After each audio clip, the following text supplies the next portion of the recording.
One of my best friends, Carla, is getting married soon. It's only meant to be a small backyard type of wedding, but they've been planning it for a few months now, and originally, it was supposed to be on my property.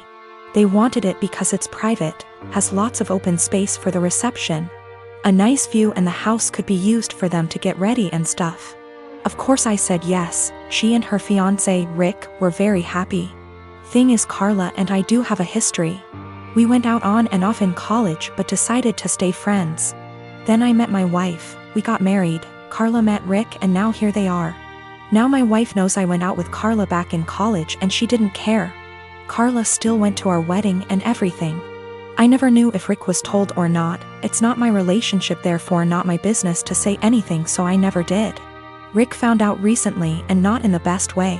Not sure how, but from what I heard from friends is that one mutual friend told him, no idea why, we used to date. Not only that, but apparently Carla said a couple years ago she was still in love with me when she was already dating Rick.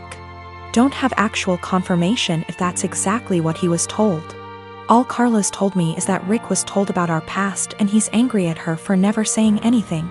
It became quite a drama and didn't hear from her for over a month until now. She told me they're going to couples counseling and that the wedding is still on. But Rick requested that I not attend. It sucks, but I totally get why he wouldn't be comfortable. Then I asked the obvious question, where are they going to hold the wedding then? To my surprise, she said they still want it at our place. Rick said so too, and in my mind I'm going, he doesn't want the guy who dated his fiancée years ago at the wedding, but still wants the wedding at his house. My wife and I are expected to just not be at our home that weekend, and I told Carla no. They're going to have to find someplace else since we're not going to simply leave our home to them for the weekend. Not only for safety reasons, but it just doesn't make sense. Rick doesn't want me around because he's not comfortable, but is comfortable enough to have their wedding at my house. They really want their wedding here though, and because of that I've been bugged by not only her but also Rick, and some friends who think I'm being a petty asshole for not letting them have the wedding here anymore. Honestly, don't think that I am. It just doesn't make sense at all to have to leave our own place for a wedding we're no longer welcome to, and leaving our home totally vulnerable. Still, being accused of sabotaging their wedding, and Rick believes it's the least I can do after everything. I have waited tables for the last 3 years. During my shift last night, a group of 4 women in their late 20s came in. They were a pleasure to have as customers. They ordered 4 of our house cocktails to start with and then went over the menu for their entrees. Then I was on my way back to their booth with the drinks on a tray. I walked by the back side and overheard one of them talking about how she was 14 weeks along. When I rounded back, they were talking about the same topic, and it was clear to me that she was pregnant. I figured her having 1 drink wasn't a big deal. They ordered their entrees and I went off to handle other tables. About 5 minutes later, they called me over again and asked for another round. At this point I started getting concerned, but I took the order and cheerfully said I'd be right back. This time, I went to the bartender and asked him to make one of them a virgin cocktail. He was confused, but since he's a good friend of mine, I told him to just trust me. A few cocktails later, her strictly virgin, they started getting rowdy, and Mrs. Pregnant Woman was also getting into it. I figured that since she didn't notice, things were okay. The problem came when I took them their check, and they asked to split the bill at the register. When Mrs. Pregnant Woman got to the counter, I saw her cocktails were marked with virgin. My bartender had edited each in the system for inventory. It was too late for me to edit them back, so I just had her pay, hoping that she wouldn't look at the receipt. They all thanked me and left, leaving a generous tip in the process. They were talking in the parking lot for the next short while, presumably waiting for an Uber. Several minutes later, Mrs. Pregnant Woman came back and asked what virgin on the receipt meant. I fessed up that it meant non-alcoholic. She blank stared me for a few seconds and then asked if she had ordered a non-alcoholic cocktail. I said no, but told her that I assumed she wanted one seeing as she was pregnant. It was a lame lie and I'll admit it, but she looked me in the eye and asked me to return her part of the tip. I did so. Then she talked to my manager. My manager took me into her office and literally shrieked at me until hoarse. I stood my ground and told her that I'm not going to be responsible for FAS. She told me that she was taking me off the calendar until she decided what to do with me. She also informed me that I could get the restaurant in serious trouble for discrimination. And upon examination of my state's laws, she is correct. But when I talked to my mother and father about it tonight, they told me that they understood my position.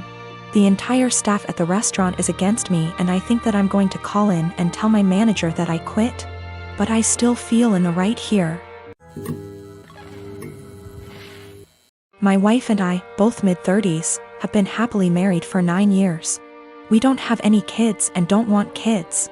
We had the what-if talk before getting married. She told me she would want to have an abortion if she ever got pregnant. Yesterday my wife told me she's 9 weeks pregnant. She's on the pill, but accidents happen. She said she wants to carry to term and give the baby up for adoption. Naturally, I was surprised by the news and her change of mind. I asked her if she considered getting an abortion. She said she had, but she doesn't want to because she feels a bond to the fetus. She told me she has been researching adoption and learned that the local adoption agencies only accept birth mothers who are okay with having an open adoption. I told her I wasn't really comfortable with this and asked her if she would have an abortion. She started crying and spent the night at her sister's place. She won't answer my phone calls. I'm uncomfortable with this for a few reasons. I was adopted at birth and my adoptive parents weren't the best. I know this isn't the case for everyone who was adopted, but I can't help but have a negative view about it. A few years ago I tried to find my biological parents to learn my medical history, but I couldn't. I was sore about it for a little while, but it doesn't bother me anymore. My wife is aware of these points. I just don't want to pass on my genes because they're essentially a mystery to me. I also don't like kids. My wife said she actually would prefer to keep the baby, but she knows I wouldn't want to. So she said having an open adoption sounded like a reasonable compromise. I understand why she thinks that, but I still don't want to have any biological children, regardless of how much / little I would be involved in raising him or her. My wife takes birth control for reasons other than contraception.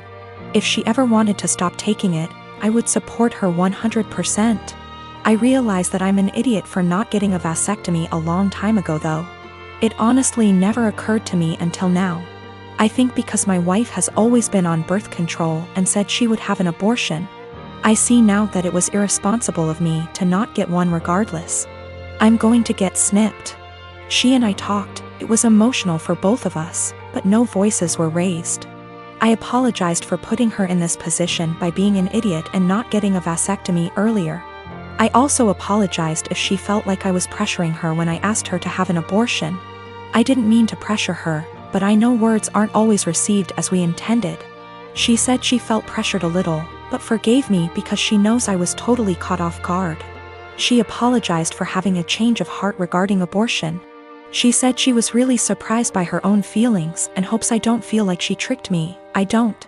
We mutually agreed that it would be good to spend one more night apart to really think. We've always have a strong marriage, and we're both committed to working through this, whatever that may look like. I have a lot of family members. I come from a religious community that doesn't believe in the public school system and tends to have a ton of kids. I have an older sister, Julia, a stepbrother, Ron, a stepsister, Molly, a half-brother, Joe, and a half-sister, Lucy. Growing up, all of us were homeschooled. This involved a lot of neglect, lack of textbooks or seasonally appropriate clothes / shoes, unheated house, and sometimes physical abuse. I lived mostly with my mom, but spent weekends with my step-family. Both houses were dysfunctional. My stepmom used to have a severe problem with alcoholism, although she's been better in the last few years. Ron is my best friend and I would be lost without him. We've supported each other through years of hard times.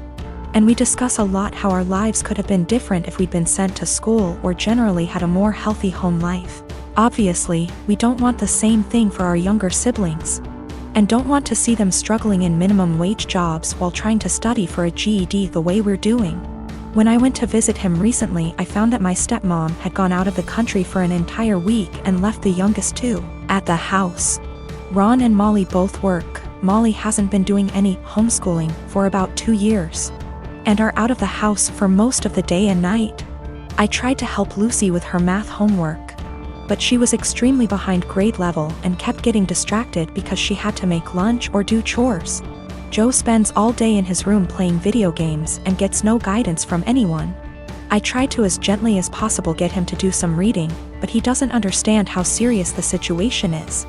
And obviously is having too much fun to care. So I called CPS and reported educational neglect. And obviously everyone knew it was me. And Ron told me that stepmom said I wasn't welcome at the house anymore and to never contact any of them again. Molly is extremely mad at me. She blocked me on Facebook and doesn't have a cell phone where I can reach her. Julia, who somehow heard about all this despite living across the country, also blocked me on Facebook. And reported my Facebook as impersonating a celebrity. Facebook deleted it, generally making everything harder. This stings even more because I'm already estranged from my biomom over my religious beliefs. I now have no family members left, besides Ron, thank bejeebus, who want anything to do with me. I feel like I make enemies everywhere I go. Ron has been saying for years that he can't call CPS, and I guess this is why, but at least he doesn't blame me. He suggested that I try to talk to stepmom once some time has passed, but I would have no idea where to begin.